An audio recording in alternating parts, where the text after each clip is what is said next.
মক্কা মদিনায় প্রত্যেক ওয়াক্তে জানাজা হয়। তো এই মাগরিবের নামাজের পরে যেদিন চাঁদ উঠলো মদিনায়, সেই দিন তো মাগরিবের পরে জানাজার এলান হয়েছে, মানে মুয়াজ্জিন বলছে জানাজার কথা। তো এইটা যখন বলছে আমার শায়েখ আল্লামা মুফতি মুশতাকুন নবী কাসেমি, এ হুজুর, তখন আমি পাশে বসা, হাত ধরে আমার একবারে কাঁদো কাঁদো সুরে হুজুর বলতেছে, মাওলানা ভেবে দেখেন, এই এখন যে মানুষগুলো জানাজা হবে, এই মানুষগুলো গত 2 মাস যাবত আল্লাহর কাছে রমজানের আশা করে দোয়া করছিল, এরা সবাই দোয়াও করছিল, আজ তো চাঁদ উঠলো, কিন্তু এরা তো কবরে চলে যাচ্ছে। ঈদ তো জাতিসংঘের দেওয়া না, ঈদ তো সরকারের না, ঈদ তো সংবিধানের দেওয়া না, ঈদ তো মহান আল্লাহ পাকের দেওয়া,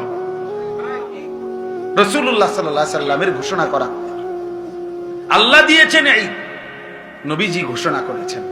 তাহলে যেটা আল্লাহ ঘোষণা করলেন, নবীজি ঘোষণা করলেন, সেখানে আমি আল্লাহর নাফরমানির মাধ্যমে সেটা ঈদ হয় কেমন? এজন্য অসভ্যতা ঈদ হইতে পারে না। বেহায়া নারীর এই হাঁটা, এটা ঈদ নয়, এটা অসভ্যতা। তোমরা যারা যুবক 1 ওয়াক্ত নামাজ পড়ো নাই, তুমি অসভ্য। তুমি মুসলমানের ঈদ পালন করো নাই, তুমি শয়তানের কোন এজেন্ডা বাস্তবায়ন করেছো। তোমার সাথে ঈমানদারের ঈদের কোনো সম্পর্ক নাই।